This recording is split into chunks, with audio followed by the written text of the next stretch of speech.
시작 전 좋아요 부탁드려요. 탈무드 이야기 시작합니다. 나무의 열매.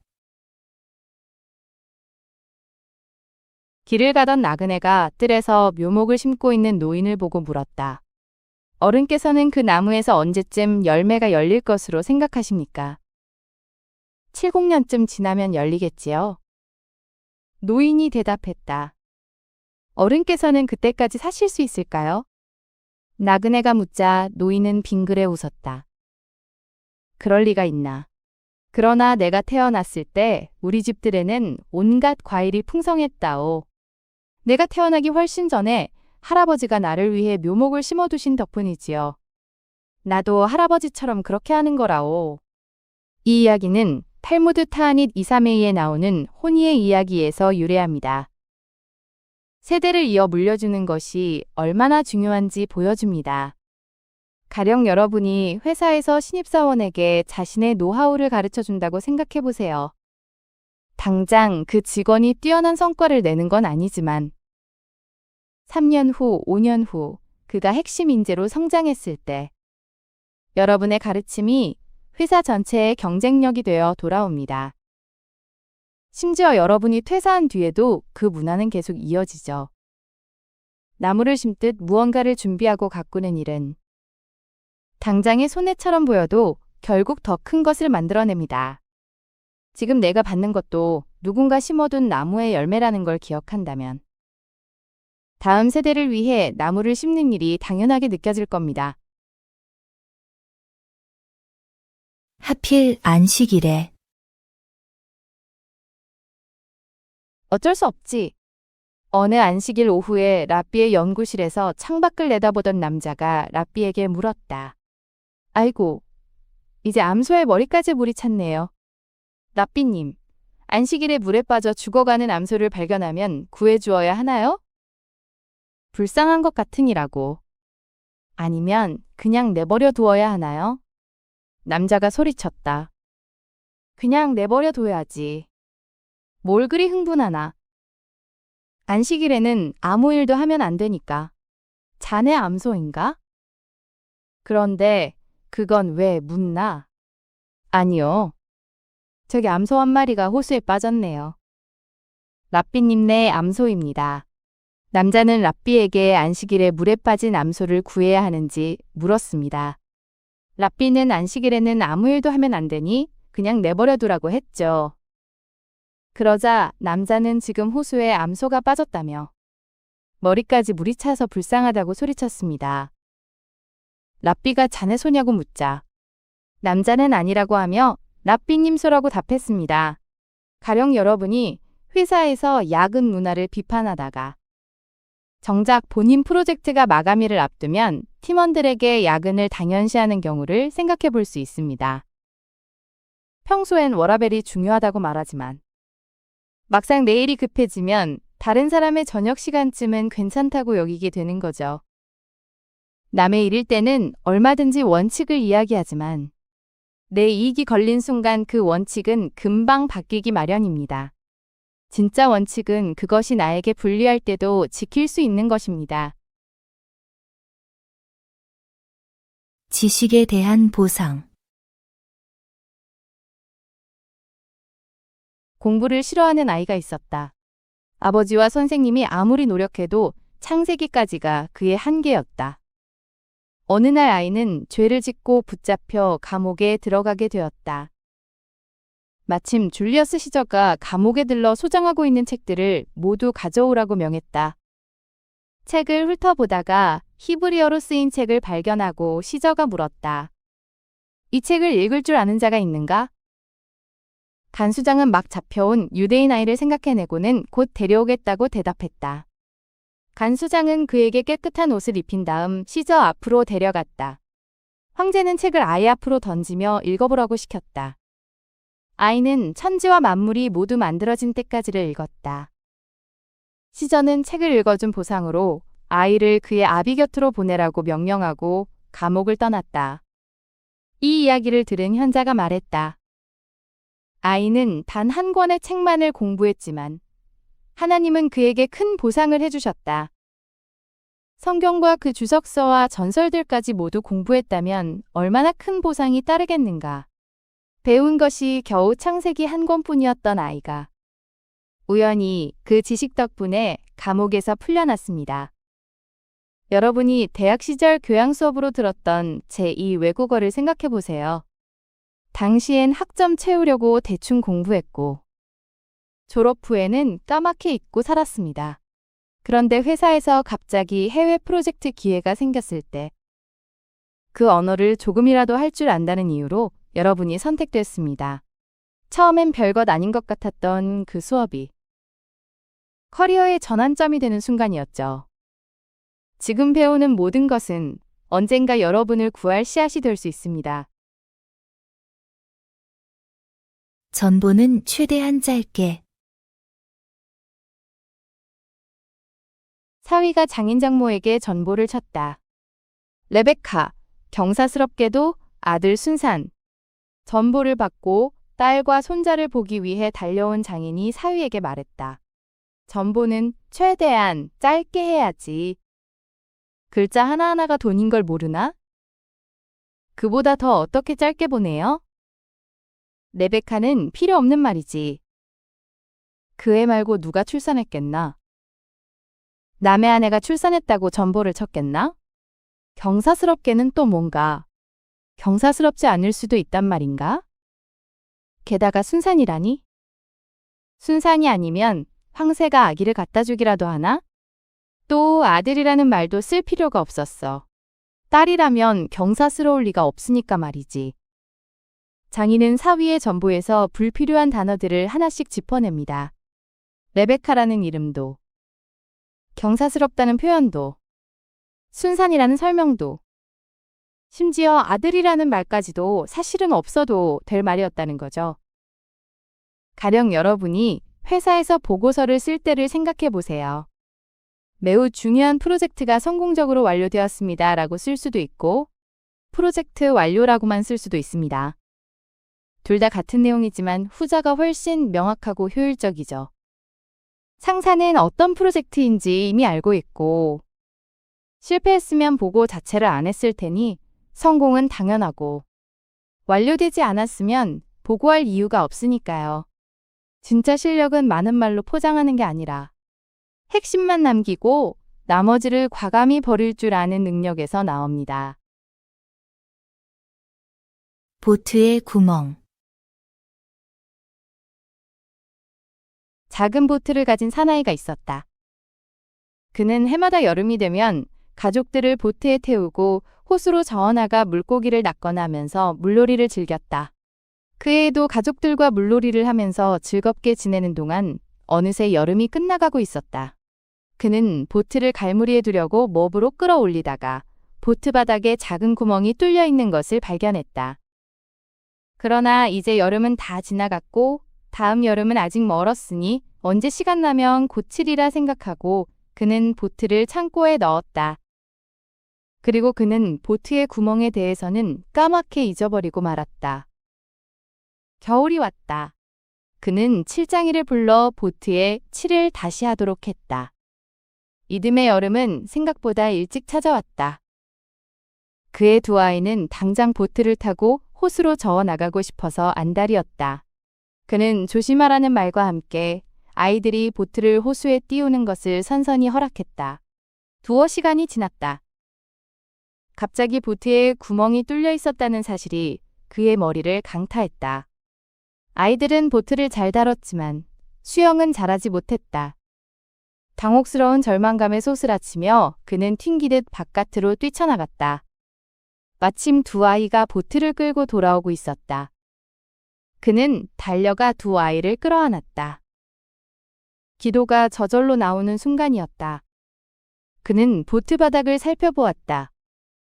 보트는 멀쩡했다. 누군가 보트의 구멍을 잘 막아놓았던 것이다. 곰곰이 생각해보니 아무래도 칠장이밖에 없었다. 보트를 칠하면서 구멍도 메워준 것으로 판단한 그는 선물을 사들고 칠장이에게 인사하러 갔다. 보트를 칠하고 분명히 대금을 지불받았는데 왜 이런 선물까지 주시는 겁니까? 칠장이가 물었다. 보트에 뚫린 구멍을 고쳐주셨잖아요. 올해 보트를 다시 사용하기 전에 고치려고 생각하고 있었는데 깜박 잊고 말았습니다. 구멍을 막아달라고 부탁하지 않았는데도 말끔히 고쳐주신 덕분에 아이들의 생명을 구할 수 있었습니다. 자기가 하는 일에 자부심을 갖고 있는 사람은 시키지 않아도 해야 할 일을 한다. 또한 그것을 알아봐주는 것도 보통 사람들로서는 좀처럼 할 수 없는 일이다. 칠장이는 보트를 칠하면서 우연히 발견한 구멍을 부탁받지도 않았는데 조용히 메워줬습니다. 자기 일에 자부심을 가진 사람은 시키지 않아도 해야 할 일을 알아서 합니다. 여러분이 중고차를 구매하려고 정비소에 갔다고 칩시다. 의뢰한 건 엔진 점검뿐인데 정비사가 점검 중에 브레이크 패드가 거의 닳아 위험하다는 걸 발견했습니다. 이때 그냥 엔진만 보고 돈만 받고 끝낼 수도 있지만 진짜 프로는 여러분에게 브레이크 상태를 알려주고 함께 점검합니다. 나중에 여러분이 고속도로에서 급제동할 일이 생겼을 때 그 정비사의 작은 친절이 여러분의 생명을 구할 수 있습니다. 자기 일을 사랑하는 사람은 눈앞의 일만 보지 않고 그 일이 누군가의 삶에 미칠 영향까지 생각합니다. 사탄의 선물. 그래? 노아가 포도나무를 심고 있는데 사탄이 나타났다. 무엇을 심고 있니? 사탄이 물었다. 이건 포도나무야. 열매는 아주 달콤하고 향기롭지. 게다가 그 열매의 즙으로 술을 담가 마시면 얼마나 행복해지는지 몰라. 노아가 자랑스럽게 대답했다. 그래? 그럼 나도 같이 하자. 좋아.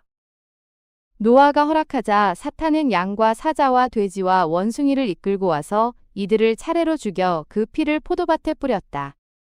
땅이 그들의 피로 흠뻑 젖었다. 술이란 처음 마시기 시작할 때에는 양처럼 순하지만 조금 더 마시면 사자처럼 사납게 되고 그보다 더 마시면 돼지처럼 뒹굴어 더러워진다. 그러다가 지나치게 마시면 원숭이처럼 춤을 추거나 추악한 말을 뱉어낸다. 이것이 악마가 인간에게 준 선물이다. 미드라시 타누마에 나오는 이 이야기는 술이 사람을 어떻게 변하게 하는지 4단계로 설명합니다. 처음엔 온순한 양처럼 얌전해지고 조금 더 마시면 용맹한 사자처럼 과감해지며 더 마시면 원숭이처럼 춤추고 추태를 부리다가 결국 돼지처럼 진흙에 뒹구는 지경에 이릅니다. 여러분이 늦은 밤 친구들과 소주를 마시기 시작한다고 생각해 보세요. 첫 잔에는 조용히 안주를 먹으며 이야기를 듣습니다. 두세 잔 넘어가면 갑자기 목소리가 커지고 자기 자랑을 늘어놓기 시작합니다. 더 마시면 테이블을 치며 웃고 노래방 가자고 소리를 지르죠. 끝까지 마시면 화장실에서 토하거나 길바닥에 누워있는 자신을 발견하게 됩니다. 술이 주는 즐거움 뒤에는 언제나 통제력을 잃는 위험이 따라옵니다. 여우와 물고기. 여우가 시냇가를 지나다가 물고기들이 급하게 헤엄쳐 다니는 것을 보고 물었다. 왜 그렇게 급히 헤엄쳐 다니니? 인간이 쳐놓은 그물에 걸리지 않으려고 그래. 그럼 이리로 나와. 내가 지켜줄게. 여우들은 모두 머리가 좋다고 들었는데 그렇지도 않군. 우리가 이제껏 살아온 물속에서조차 이렇게 무서워 떨고 있는데 땅으로 올라가면 무슨 일이 일어날지 어떻게 알아? 랍비 아키바는 말했다. 유대인들에게 학문은 물고기에게 물과 같은 것이어서 물고기가 물을 떠나 언덕에 올라가면 죽는 것처럼 유대인들은 어떻게 해서든지 배워야만 살 수 있다. 로마가 토라 학습을 금지했을 때 랍비 아키바는 위험을 무릅쓰고 계속 가르쳤습니다. 그는 물고기에게 물이 절대적이듯 학습은 우리의 본질이자 생존 방식 그 자체라고 보았죠. 가령 여러분이 직장에서 부당한 지시를 받았다고 칩시다. 상사는 실적을 위해 거짓 보고서를 작성하라고 합니다. 거부하면 불이익이 확실하지만 따르면 여러분의 직업인으로서의 정체성이 무너집니다. 당장은 안전해 보이는 선택이 오히려 여러분을 망가뜨리는 길입니다. 진짜 위험은 밖이 아니라 내가 나다울 수 없게 되는 순간에 있습니다. 성공이란 무엇인가? 황급히 뛰어가는 사람을 따라 달리며 랍비가 물었다. 무슨 일로 이리 바삐 가시오? 빨리 앞으로 가서 성공하려고요. 여전히 달려가고 있는 사람에게 랍비가 말했다. 성공이 그 앞에 있다는 걸 어찌 아시오? 성공은 어쩌면 당신 뒤에서 당신이 멈춰주기를 기다리고 있을지도 모른다오. 앞으로만 내달리는 현대인들에게 탈무드는 묻는다. 무슨 일로 그리 바삐 가시오? 랍비는 숨가쁘게 달려가는 사람을 붙잡고 물었습니다. 성공이 여러분 앞에 있다는 걸 어떻게 아시오? 어쩌면 성공은 뒤에서 여러분이 멈춰주기를 기다리고 있을지도 모르오. 성공에 대한 생각이 우리를 끊임없이 앞으로 내몰지만 진짜 중요한 건 얼마나 빨리 달리느냐가 아닙니다. 프리랜서로 일하는 디자이너가 있다고 해봅시다. 더 큰 프로젝트를 따내려고 밤낮 없이 포트폴리오를 만들고 새 클라이언트를 찾아 영업 이메일을 보내고 끊임없이 SNS에 작업물을 올리며 바쁘게 움직입니다. 그런데 정작 손을 뻗으면 닿을 거리에 있는 기회들. 예를 들어 전에 함께 일했던 고객이 다시 연락하려고 했거나 지인이 소개해주려던 좋은 일자리 이야기는 놓치고 맙니다. 너무 앞만 보고 달리느라 뒤돌아볼 여유가 없었기 때문입니다. 진짜 성공은 무조건 앞으로 달려가는 게 아니라 때로는 멈춰서서 내가 지나온 길과 주변을 살피는 데 있습니다. 달콤하지만 쓰디쓴 것. 랍비가 물었다. 랍비 가말리엘이 하인을 불러 시장에 가서 가장 맛있는 것을 사오라고 시켰다. 잠시 후 하인은 혀를 들고 돌아왔다. 랍비 가말리엘은 하인에게 이번에는 시장에서 가장 맛없는 것을 사오라고 시켰다. 잠시 후 하인은 혀를 들고 돌아왔다.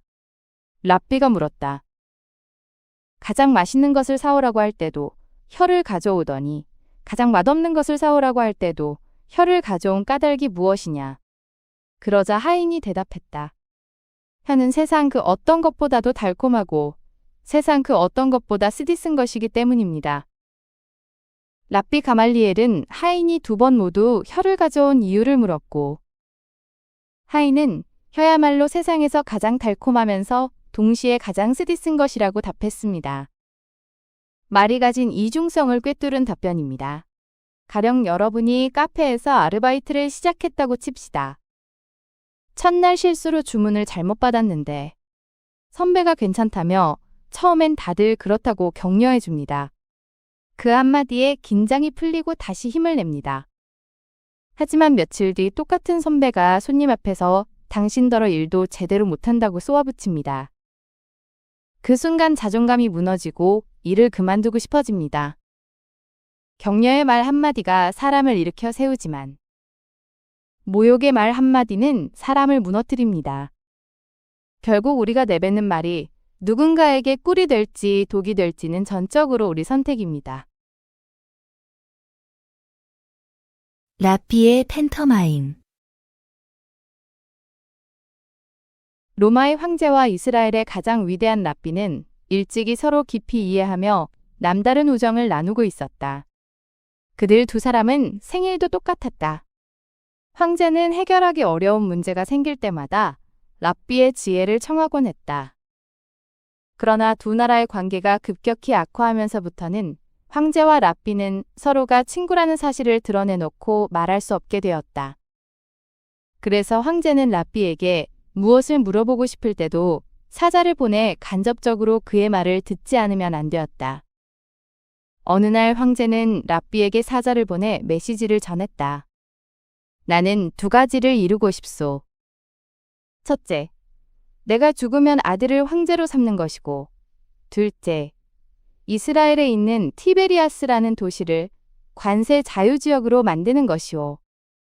지금 나는 그 두 가지 중 한 가지밖에 이룰 수가 없소. 이 두 가지를 모두 이루려면 어떻게 하면 좋겠소? 두 나라 관계가 대단히 험악해지고 있었기 때문에 황제의 이러한 물음에 랍비가 대답해 주었다는 사실이 알려지면 국민에게 몹시 나쁜 영향을 끼칠 것이 분명했다. 따라서 랍비는 황제의 물음에 대답해 줄 수가 없었다. 랍비가 아무 대답도 하지 않았다고 사자가 보고하자 황제가 물었다. 메시지를 전했을 때 랍비는 무엇을 하고 있더냐? 그는 아들을 목말 태우더니 아들에게 비둘기를 주었습니다. 그러자 아들은 비둘기를 하늘로 날려보냈습니다. 말은 한마디도 하지 않았습니다. 황제는 랍비가 전하려는 뜻을 알 수 있었다. 우선 왕위를 아들에게 물려주고 그 다음에 아들이 관세 자유지역으로 만들면 됩니다. 얼마 후 황제가 랍비에게 또 사자를 보냈다. 나를 해치려는 신하들이 있소. 그들을 어떻게 하면 좋겠소? 랍비는 역시 지난번처럼 아무 말 없이 황제의 사자를 데리고 뜰에 있는 밭으로 나가더니 배추 한 포기를 뽑아서 던져버리고 방 안으로 들어왔다. 잠시 뒤 랍비는 다시 황제의 사자를 데리고 밭에 나가 또 배추 한 포기를 뽑아서 던져버렸다. 그리고 조금 지나자 다시 똑같은 일을 거듭하는 것이었다. 그것으로 끝이었다. 황제는 랍비가 전하는 뜻을 알아챌 수 있었다. 적들을 단번에 뿌리 뽑으려고 하지 말고 몇 번으로 나누어 하나하나 차곡차곡 없애버리십시오. 두 나라 사이가 나빠진 상황에서도 황제와 랍비는 서로 우정을 이어가고 싶었지만 공개적으로 나누는 대화 하나하나가 정치적 위험이 될 수 있었습니다. 그래서 랍비는 말 한마디 없이 몸짓으로만 답을 전했습니다. 아들을 목말 태우고 비둘기를 날려보낸 행동. 밭에서 배추를 하나씩 뽑아내는 모습이 바로 해법이었죠. 가령 여러분이 회사에서 민감한 프로젝트를 진행하는데 경쟁사가 동향을 주시하고 있다고 칩시다. 회의실에서 대놓고 전략을 논의하면 누군가 엿들을 수 있으니 팀원들과 점심을 먹으며 비유와 우회적 표현으로 핵심을 전달하거나 사내 메신저 대신 암호 같은 은어를 써서 소통하는 식입니다. 직접적인 말이 위험할 때는 상징과 행동으로 의사를 전하는 것이 오히려 더 안전하고 효과적인 방법이 됩니다. 나무의 열매. 길을 가던 나그네가 뜰에서 묘목을 심고 있는 노인을 보고 물었다. 어른께서는 그 나무에서 언제쯤 열매가 열릴 것으로 생각하십니까? 70년쯤 지나면 열리겠지요. 노인이 대답했다. 어른께서는 그때까지 사실 수 있을까요? 나그네가 묻자 노인은 빙그레 웃었다. 그럴 리가 있나. 그러나 내가 태어났을 때 우리 집들에는 온갖 과일이 풍성했다오. 내가 태어나기 훨씬 전에 할아버지가 나를 위해 묘목을 심어두신 덕분이지요. 나도 할아버지처럼 그렇게 하는 거라오. 이 이야기는 탈무드 타아닛 이사메이에 나오는 호니의 이야기에서 유래합니다. 세대를 이어 물려주는 것이 얼마나 중요한지 보여줍니다. 가령 여러분이 회사에서 신입사원에게 자신의 노하우를 가르쳐준다고 생각해보세요. 당장 그 직원이 뛰어난 성과를 내는 건 아니지만 3년 후, 5년 후 그가 핵심 인재로 성장했을 때 여러분의 가르침이 회사 전체의 경쟁력이 되어 돌아옵니다. 심지어 여러분이 퇴사한 뒤에도 그 문화는 계속 이어지죠. 나무를 심듯 무언가를 준비하고 가꾸는 일은 당장의 손해처럼 보여도 결국 더 큰 것을 만들어냅니다. 지금 내가 받는 것도 누군가 심어둔 나무의 열매라는 걸 기억한다면 다음 세대를 위해 나무를 심는 일이 당연하게 느껴질 겁니다. 하필 안식일에. 어쩔 수 없지. 어느 안식일 오후에 랍비의 연구실에서 창밖을 내다보던 남자가 랍비에게 물었다. 아이고, 이제 암소의 머리까지 물이 찼네요. 랍비님, 안식일에 물에 빠져 죽어가는 암소를 발견하면 구해주어야 하나요? 불쌍한 것 같으니라고. 아니면 그냥 내버려 두어야 하나요? 남자가 소리쳤다. 그냥 내버려 둬야지. 뭘 그리 흥분하나. 안식일에는 아무 일도 하면 안 되니까. 자네 암소인가? 그런데 그건 왜 묻나? 아니요. 저기 암소 한 마리가 호수에 빠졌네요. 랍비님네 암소입니다. 남자는 랍비에게 안식일에 물에 빠진 암소를 구해야 하는지 물었습니다. 랍비는 안식일에는 아무 일도 하면 안 되니 그냥 내버려 두라고 했죠. 그러자 남자는 지금 호수에 암소가 빠졌다며 머리까지 물이 차서 불쌍하다고 소리쳤습니다. 랍비가 자네 소냐고 묻자 남자는 아니라고 하며 랍비님 소라고 답했습니다. 가령 여러분이 회사에서 야근 문화를 비판하다가 정작 본인 프로젝트가 마감일을 앞두면 팀원들에게 야근을 당연시하는 경우를 생각해 볼 수 있습니다. 평소엔 워라밸이 중요하다고 말하지만 막상 내일이 급해지면 다른 사람의 저녁 시간쯤은 괜찮다고 여기게 되는 거죠. 남의 일일 때는 얼마든지 원칙을 이야기하지만 내 이익이 걸린 순간 그 원칙은 금방 바뀌기 마련입니다. 진짜 원칙은 그것이 나에게 불리할 때도 지킬 수 있는 것입니다. 지식에 대한 보상. 공부를 싫어하는 아이가 있었다. 아버지와 선생님이 아무리 노력해도 창세기까지가 그의 한계였다. 어느 날 아이는 죄를 짓고 붙잡혀 감옥에 들어가게 되었다. 마침 줄리어스 시저가 감옥에 들러 소장하고 있는 책들을 모두 가져오라고 명했다. 책을 훑어보다가 히브리어로 쓰인 책을 발견하고 시저가 물었다.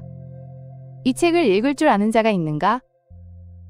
간수장은 막 잡혀온 유대인 아이를 생각해내고는 곧 데려오겠다고 대답했다.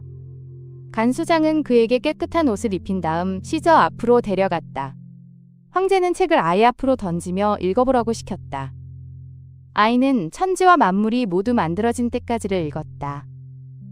시저는 책을 읽어준 보상으로 아이를 그의 아비 곁으로 보내라고 명령하고 감옥을 떠났다. 이 이야기를 들은 현자가 말했다. 아이는 단 한 권의 책만을 공부했지만 하나님은 그에게 큰 보상을 해주셨다. 성경과 그 주석서와 전설들까지 모두 공부했다면 얼마나 큰 보상이 따르겠는가. 배운 것이 겨우 창세기 한 권뿐이었던 아이가 우연히 그 지식 덕분에 감옥에서 풀려났습니다. 여러분이 대학 시절 교양 수업으로 들었던 제2 외국어를 생각해 보세요.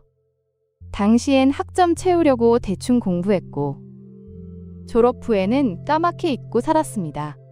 그런데 회사에서 갑자기 해외 프로젝트 기회가 생겼을 때 그 언어를 조금이라도 할 줄 안다는 이유로 여러분이 선택됐습니다. 처음엔 별것 아닌 것 같았던 그 수업이 커리어의 전환점이 되는 순간이었죠. 지금 배우는 모든 것은 언젠가 여러분을 구할 씨앗이 될 수 있습니다.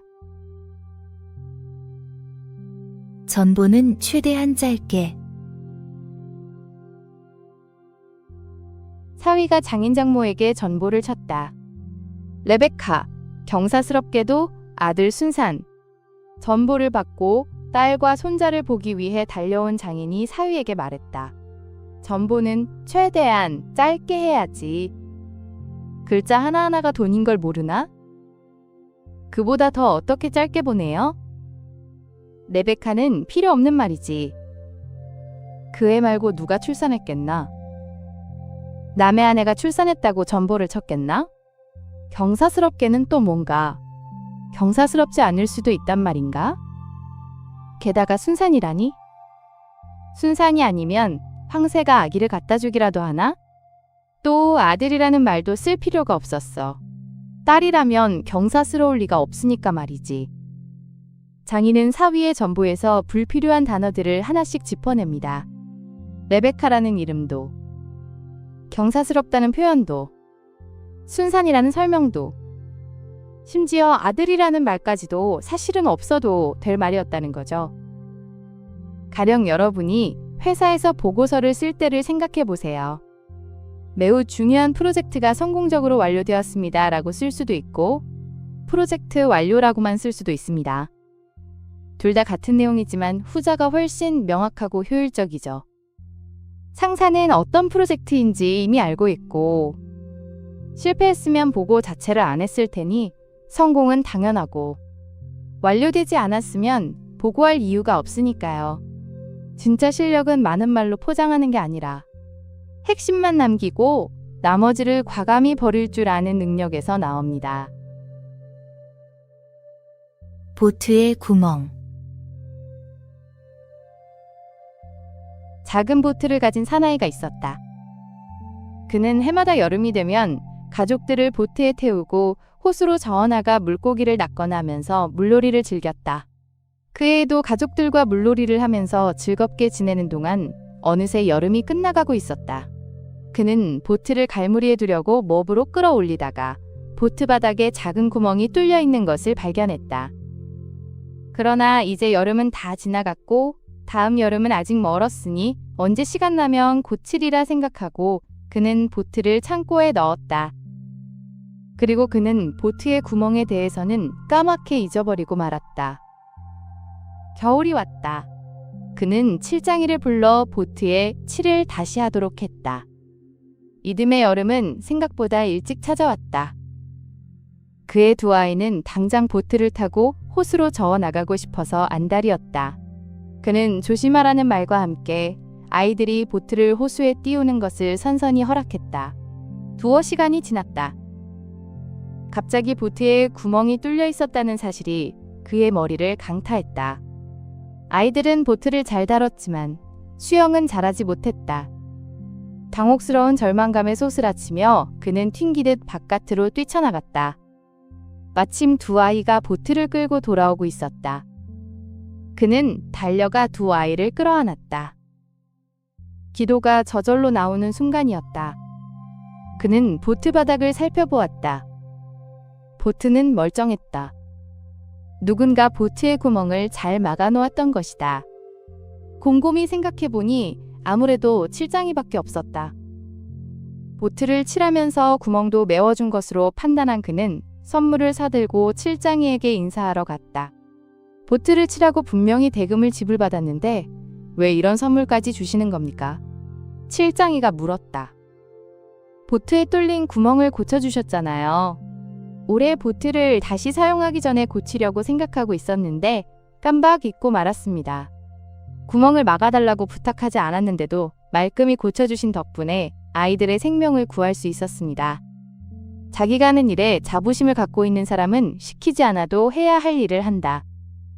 또한 그것을 알아봐주는 것도 보통 사람들로서는 좀처럼 할 수 없는 일이다. 칠장이는 보트를 칠하면서 우연히 발견한 구멍을 부탁받지도 않았는데 조용히 메워줬습니다. 자기 일에 자부심을 가진 사람은 시키지 않아도 해야 할 일을 알아서 합니다.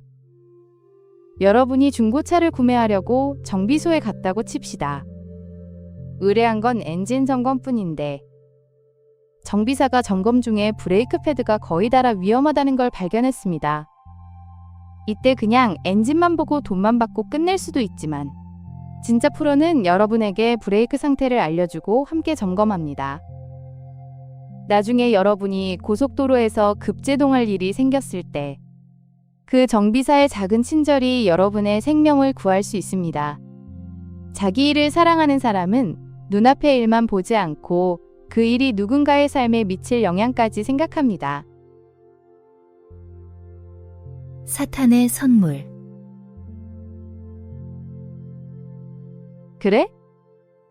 노아가 포도나무를 심고 있는데 사탄이 나타났다. 무엇을 심고 있니? 사탄이 물었다. 이건 포도나무야. 열매는 아주 달콤하고 향기롭지. 게다가 그 열매의 즙으로 술을 담가 마시면 얼마나 행복해지는지 몰라. 노아가 자랑스럽게 대답했다. 그래? 그럼 나도 같이 하자.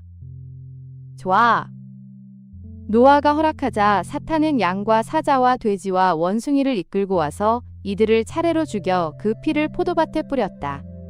땅이 그들의 피로 흠뻑 젖었다. 술이란 처음 마시기 시작할 때에는 양처럼 순하지만 조금 더 마시면 사자처럼 사납게 되고 그보다 더 마시면 돼지처럼 뒹굴어 더러워진다.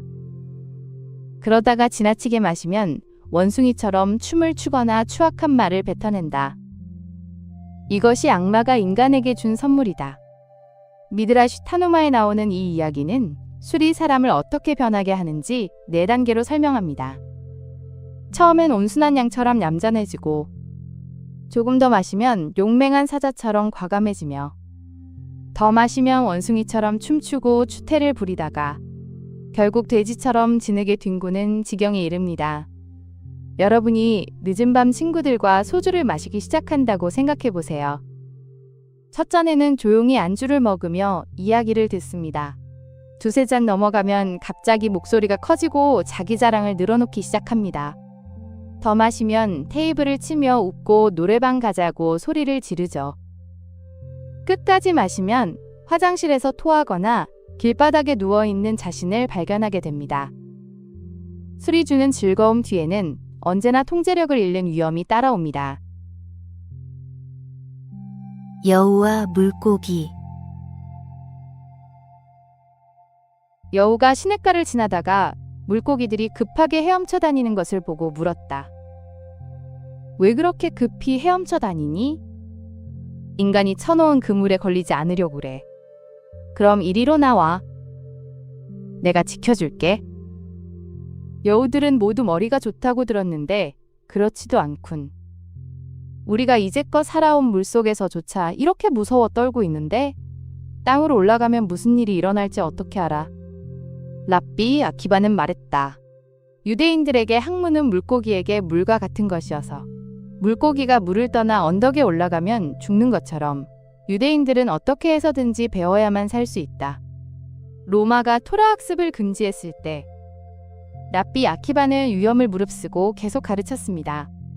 그는 물고기에게 물이 절대적이듯 학습은 우리의 본질이자 생존 방식 그 자체라고 보았죠. 가령 여러분이 직장에서 부당한 지시를 받았다고 칩시다.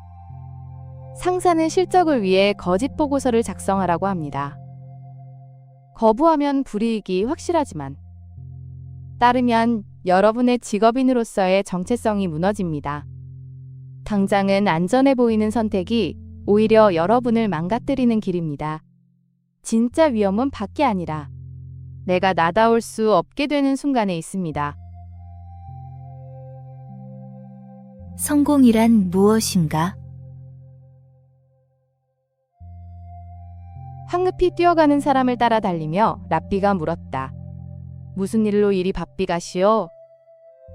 빨리 앞으로 가서 성공하려고요. 여전히 달려가고 있는 사람에게 랍비가 말했다. 성공이 그 앞에 있다는 걸 어찌 아시오? 성공은 어쩌면 당신 뒤에서 당신이 멈춰주기를 기다리고 있을지도 모른다오. 앞으로만 내달리는 현대인들에게 탈무드는 묻는다. 무슨 일로 그리 바삐 가시오? 랍비는 숨가쁘게 달려가는 사람을 붙잡고 물었습니다. 성공이 여러분 앞에 있다는 걸 어떻게 아시오? 어쩌면 성공은 뒤에서 여러분이 멈춰주기를 기다리고 있을지도 모르오. 성공에 대한 생각이 우리를 끊임없이 앞으로 내몰지만 진짜 중요한 건 얼마나 빨리 달리느냐가 아닙니다. 프리랜서로 일하는 디자이너가 있다고 해봅시다.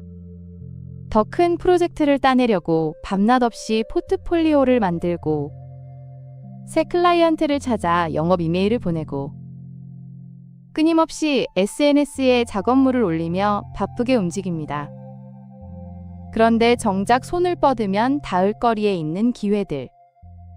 예를 들어 전에 함께 일했던 고객이 다시 연락하려고 했거나 지인이 소개해주려던 좋은 일자리 이야기는 놓치고 맙니다. 너무 앞만 보고 달리느라 뒤돌아볼 여유가 없었기 때문입니다.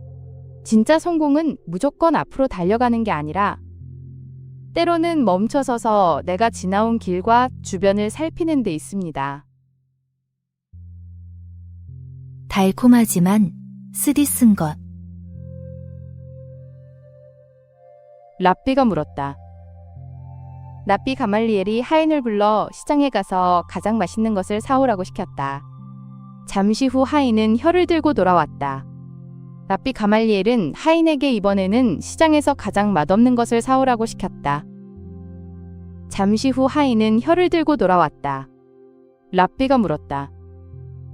가장 맛있는 것을 사오라고 할 때도 혀를 가져오더니 가장 맛없는 것을 사오라고 할 때도 혀를 가져온 까닭이 무엇이냐? 그러자 하인이 대답했다. 혀는 세상 그 어떤 것보다도 달콤하고 세상 그 어떤 것보다 쓰디쓴 것이기 때문입니다. 랍비 가말리엘은 하인이 2번 모두 혀를 가져온 이유를 물었고, 하인은 혀야말로 세상에서 가장 달콤하면서 동시에 가장 쓰디쓴 것이라고 답했습니다. 말이 가진 이중성을 꿰뚫은 답변입니다. 가령 여러분이 카페에서 아르바이트를 시작했다고 칩시다. 첫날 실수로 주문을 잘못 받았는데 선배가 괜찮다며 처음엔 다들 그렇다고 격려해 줍니다. 그 한마디에 긴장이 풀리고 다시 힘을 냅니다. 하지만 며칠 뒤 똑같은 선배가 손님 앞에서 당신더러 일도 제대로 못한다고 쏘아붙입니다. 그 순간 자존감이 무너지고 일을 그만두고 싶어집니다. 격려의 말 한마디가 사람을 일으켜 세우지만 모욕의 말 한마디는 사람을 무너뜨립니다. 결국 우리가 내뱉는 말이 누군가에게 꿀이 될지 독이 될지는 전적으로 우리 선택입니다. 라삐의 팬터마임. 로마의 황제와 이스라엘의 가장 위대한 랍비는 일찍이 서로 깊이 이해하며 남다른 우정을 나누고 있었다. 그들 2사람은 생일도 똑같았다. 황제는 해결하기 어려운 문제가 생길 때마다 랍비의 지혜를 청하곤 했다. 그러나 2 나라의 관계가 급격히 악화하면서부터는 황제와 랍비는 서로가 친구라는 사실을 드러내놓고 말할 수 없게 되었다.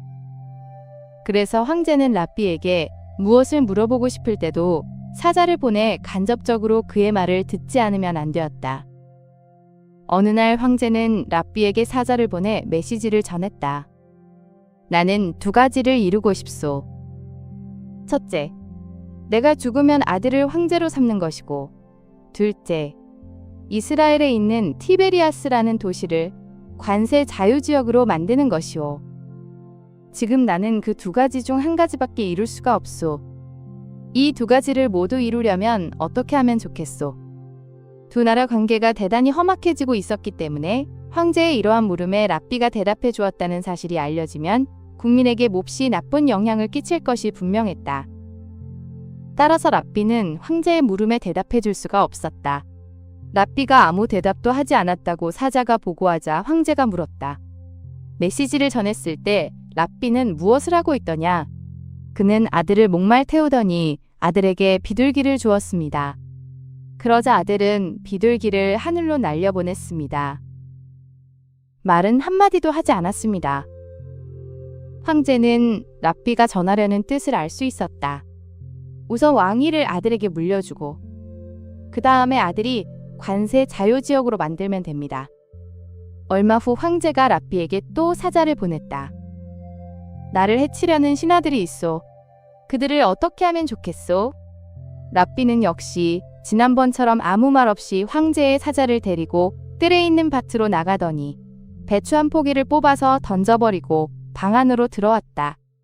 잠시 뒤 랍비는 다시 황제의 사자를 데리고 밭에 나가 또 배추 한 포기를 뽑아서 던져버렸다. 그리고 조금 지나자 다시 똑같은 일을 거듭하는 것이었다. 그것으로 끝이었다. 황제는 랍비가 전하는 뜻을 알아챌 수 있었다. 적들을 단번에 뿌리 뽑으려고 하지 말고 몇 번으로 나누어 하나하나 차곡차곡 없애버리십시오. 2 나라 사이가 나빠진 상황에서도 황제와 랍비는 서로 우정을 이어가고 싶었지만 공개적으로 나누는 대화 하나하나가 정치적 위험이 될 수 있었습니다. 그래서 랍비는 말 한마디 없이 몸짓으로만 답을 전했습니다. 아들을 목말 태우고 비둘기를 날려보낸 행동. 밭에서 배추를 하나씩 뽑아내는 모습이 바로 해법이었죠. 가령 여러분이 회사에서 민감한 프로젝트를 진행하는데 경쟁사가 동향을 주시하고 있다고 칩시다. 회의실에서 대놓고 전략을 논의하면 누군가 엿들을 수 있으니 팀원들과 점심을 먹으며 비유와 우회적 표현으로 핵심을 전달하거나 사내 메신저 대신 암호 같은 은어를 써서 소통하는 식입니다. 직접적인 말이 위험할 때는 상징과 행동으로 의사를 전하는 것이 오히려 더 안전하고 효과적인 방법이 됩니다.